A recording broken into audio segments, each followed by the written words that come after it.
Hello student, D and A block elements हमारा continue topic था।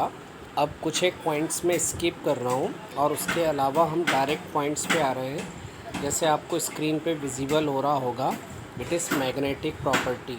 Clear? कौन सी property की हम बात कर रहे हैं? Magnetic property. तो इस मैग्नेटिक प्रॉपर्टी में आपको केवल 2 पॉइंट ही लर्न करना है।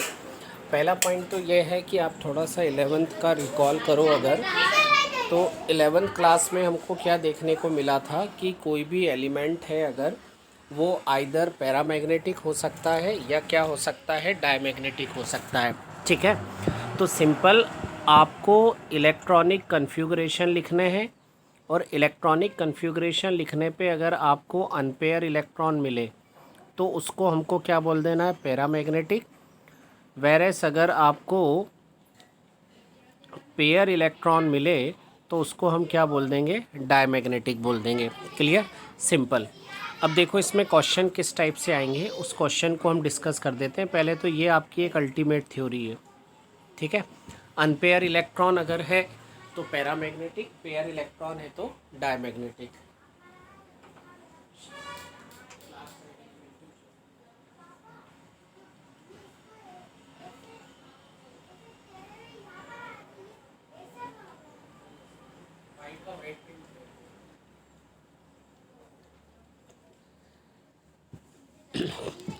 यस, तो in order to solve this kind of question, देखो क्वेश्चन आपको इस तरह से मिलेगा।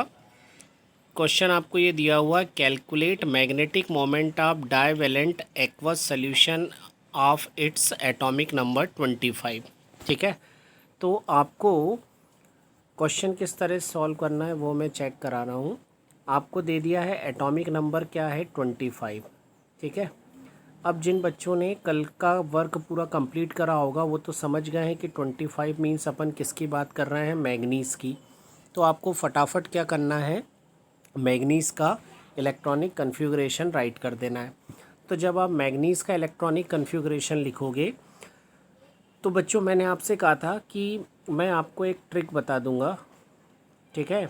एक्चुअल में it is not a kind of trick, it is just observation. लेकिन फिर भी मैं बोल रहा हूँ कि जिस तरह से मैं बता रहा हूँ आपको कोई और नहीं बता पाएगा, ठीक है। क्यों? क्योंकि बच्चों के साथ में इतना टाइम स्पेंड करके पता चल गया उनको कहाँ पे डिफ़िकल्टी आती है। तो बच्चों देखो, जैसे ही आपको 25 का इलेक्ट्रॉनिक कन्फिग्रेशन लिखना है तो ब्रिलियंट बच्चा तो फटाफट लिखना शुरू हो जाएगा, 1s2 2s2, ठीक है।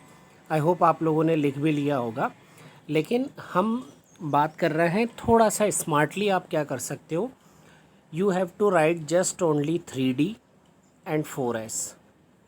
ठीक है, आपको जब भी 21 to 30 तक का इलेक्ट्रॉनिक कन्फिग्रेशन लिखना है, आप सिर्फ क्या लिखो? 3D and 4s।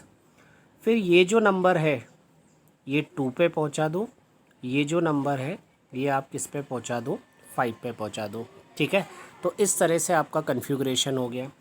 अब इसके बाद में आपको क्या करना है?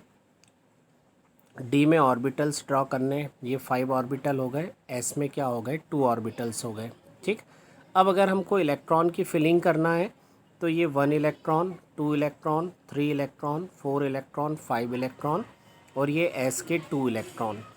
तो मैंने आपसे कहा था कि अगर इलेक्ट्रॉन डबल मिल रहे हैं तो ये कंडीशन तो क्या हो गई? पेयर। और आपके पास में यहाँ पर कितने इलेक्ट्रॉन हैं अनपेयर? 5। तो ये जो 5 अनपेयर इलेक्ट्रॉन है, इसका सीधा सा मतलब है कि जो आपका 25 है ये क्या है? पैरामैग्नेटिक। ठीक है, अच्छा अब क्वेश्चन में आप चेक करना। क्वेश्चन में तो पहले ही बता दिया था कि ये जो आपका है ये पैरामैग्नेटिक तो है ही है। आपको तो उसका मैग्नेटिक मोमेंट बताना था। मीन्स एक क्वेश्चन आगे है कि इसमें सिर्फ ये नहीं बताना है कि पैरामैग्नेटिक है या डायमैग्नेटिक, आपको तो ये बताना है कि इसका मैग्नेटिक मोमेंट कितना है। तो बच्चों मैग्नेटिक मोमेंट के लिए फार्मूला होता है mu equal to n under root n plus 2। ठीक है, ये आपको क्या मिलेगा? फार्मूला मिलेगा किसके लिए? मैग्नेटिक मोमेंट के लिए। ठीक, तो जैसे आप यहाँ पर एक्सप्लेनेशन में देख रहे हो, अपने अनपेयर्ड इलेक्ट्रॉन अपने कितने निकाले हैं? अपन ने 5। ठीक है, तो यहाँ पे हम वैल्यू पुट कर दें। n की वैल्यू 5, फिर अंडर रूट 5 + 2, ठीक है। और ये पूरे को जब अगर आप सॉल्व करते हो, ये सॉरी बच्चों थोड़ा सा फार्मूला अपना गलत हो गया, सारा कुछ जो है वो रूट में है ना। So the formula is n + 2, ठीक। तो n है अपना कितना 5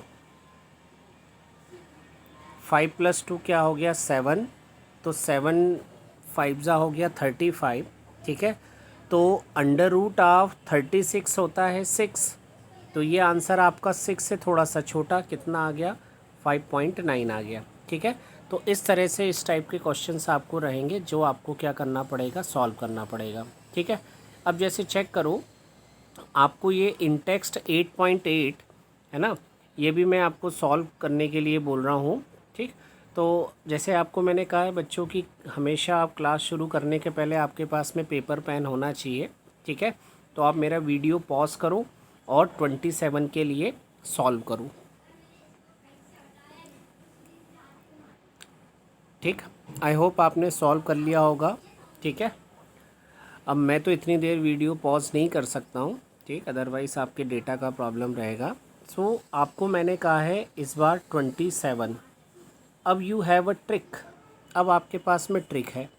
ट्रिक क्या है, 3D 4S, ये वाले 2 को उठा के यहाँ पे लिख देना है, ये वाले 7 को उठा के आपको यहाँ पे लिख देना है, ठीक।